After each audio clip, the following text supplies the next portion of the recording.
నేను ట్రైలర్ చూశాక నా బుర్రలో రన్ అయిన కథ ఏంటో చెప్తా వినండి. కొండ కింద ఊరు మన పెద్దిది. అక్కడికి ట్రైన్ వస్తుంది కానీ ఆగదు. ఎందుకంటే గవర్నమెంట్ అక్కడ స్టేషన్ పెట్టలేదు. పెద్ది వాళ్ళ తండ్రి జగపతి బాబు దానికోసం పోరాటం చేస్తూ ఉంటాడు ట్రైన్ ఆగాలి అని. ఓపెనింగ్ షాట్ లోనే ట్రైన్ ఆపండి అని పట్టాల మీద నడుస్తాడు ఏదో ఎమర్జెన్సీ కోసం. ఆ కొండ దిగి టౌన్ కి వెళ్ళాలి అంటే చాలా టైం పడుతుంది అండ్ చాలా కష్టం. నడిచేటప్పుడు మట్టి జారిపోతుంది, దానివల్ల కొండ చర్యలు జారి పడడం ఇవన్నీ జరుగుతూ ఉంటాయి.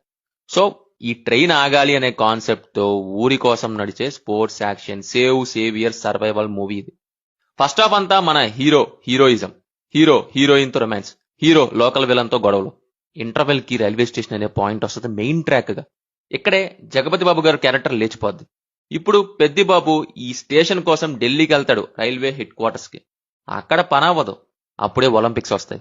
ఒలింపిక్స్ లో గెలిస్తే నువ్వు అడిగింది ఇస్తారు అని ఎవరో సెలవిస్తారు. సో మనోడు క్రాస్ ఓవర్ అథ్లెట్ కాబట్టి మూడిటిల్లో పాల్గొంటాడు. ఇక్కడే అసలు ట్విస్ట్. మనోడు గెలవటం ఇష్టం లేని విలన్ టీం వాడి కాళ్ళ మీద ఫోకస్ పెడతారు. ఏదో ఒక కాలు కట్ చేయడం ఆర్ సివియర్ డ్యామేజ్ చేయడం జరుగుతుంది.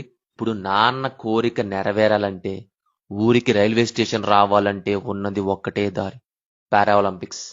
రన్నింగ్ లో ప్రోస్థెటిక్స్ లిమ్స్ తో పాల్గొని గెలిచి ఊరికి స్టేషన్ తెస్తాడు. కానీ మెయిన్ విలన్ తో యుద్ధం ఇంకా అవ్వలేదు కాబట్టి సో కట్టుపన్న పార్ట్ 2, పెద్దిబాబు పార్ట్ 2 అని కార్డు పడుతుంది. The end.